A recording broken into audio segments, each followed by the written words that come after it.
हम मानव शरीर के पाचन तंत्र के बारे में अध्ययन करेंगे।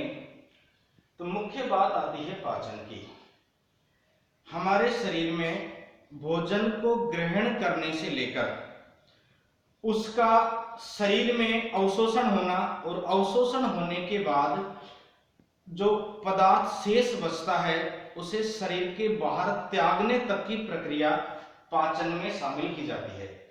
इस पाचन की प्रक्रिया को संपन्न करने के लिए शरीर में विभिन्न अंग अपनी अपनी भूमिका निभाते हैं, जिनमें सबसे पहला अंग है मुख एवं मुख गुहा। शरीर में भोजन मुख के द्वारा ग्रहण किया जाता है और हमारा जो मुख है उसके भीतर चारों ओर एक गुहा या कैविटी होती है जिसे हम कहते हैं मुख गुहा। इस मुख गुहा में व्यक्ति में, मानव में दांत मौजूद होते हैं। इन दांतों को चार भागों में बांटा गया है। कृतनक, रदनक,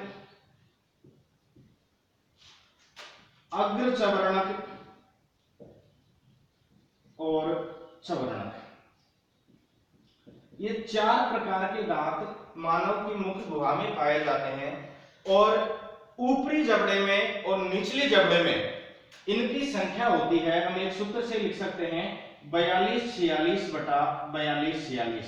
इसका अर्थ है कृतनक ऊपर 4 नीचे 4, रदनक ऊपर 2 नीचे 2, अग्रचवर्णक ऊपर के जबड़े में 4 और नीचे के जबड़े में 4, चवर्णक ऊपर के जबड़े में 6 और नीचे के जबड़े में भी 6। तो अर्थात 16 दांत ऊपर के जबड़े में और 16 दांत निचले जबड़े में स्थित होते हैं। ये विभिन्न प्रकार के कार्य करके भोजन को काटने, चीरने, फाड़ने और चबाने का में महत्वपूर्ण भूमिका निभाते हैं।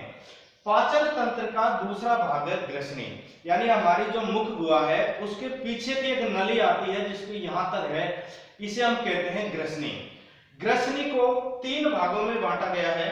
नासा ग्रसनी, अर्थात ग्रसनी को नासा ग्रसनी, मुख ग्रसनी और कंठ ग्रसनी में विभाजित किया गया है। ग्रसनी एक महत्वपूर्ण भूमिका निर्वहन करने का कार्य करती है। ग्रसनी में नासा ग्रसनी और मुख ग्रसनी। नासा ग्रसनी से होकर के जो हमारा श्वास है वो प्रवेश करता है और मुख ग्रसनी से भोजन प्रवेश करता है। ये दोनों ही ग्रसनियां हमारे कंठ से विभाजित होती है, कंठ पर आकर मिल जाती, कंठ से अलग अलग भागों में बढ़ जाती है। यहाँ पर एक विशेष संरचना पाई जाती है जो श्वसन को नासा ग्रसनी में और भोजन को मुख ग्रसनी में प्रवेश करने पर नियंत्रण रखती है, जिसे हम कहते हैं एपिग्लोटिस या घाटी ढक्कन, जिसे हम पल्ला भी कहते हैं।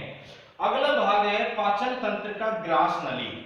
ग्रास नली में भोजन ग्रसनी से आता है और यहाँ पर भोजन, ये जो ग्रास नली है वो श्लेष्मा का श्रावण करती है। श्लेष्मा एक चिकना पदार्थ होता है जो भोजन को लुगदी के रूप में बदलने का कार्य करता है, जिसे हम कहते हैं बोलस।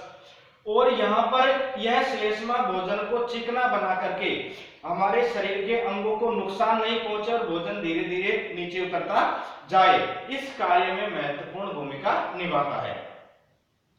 ग्रास नली का अंतिम भाग जुड़ता है आमाशय में।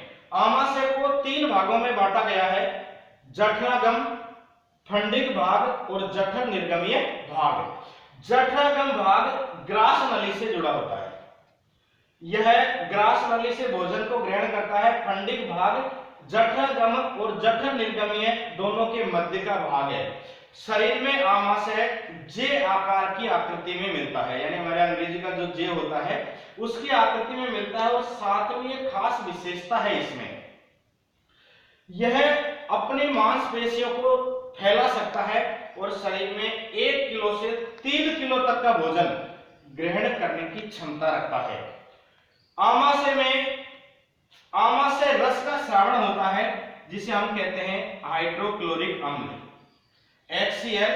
हाइड्रोक्लोरिक अम्ल भोजन के कार्बोहाइड्रेट और प्रोटीन के पाचन के ऊपर क्रिया करता है, भोजन को छोटे छोटे अवयवों में बांटने का कार्य करता है।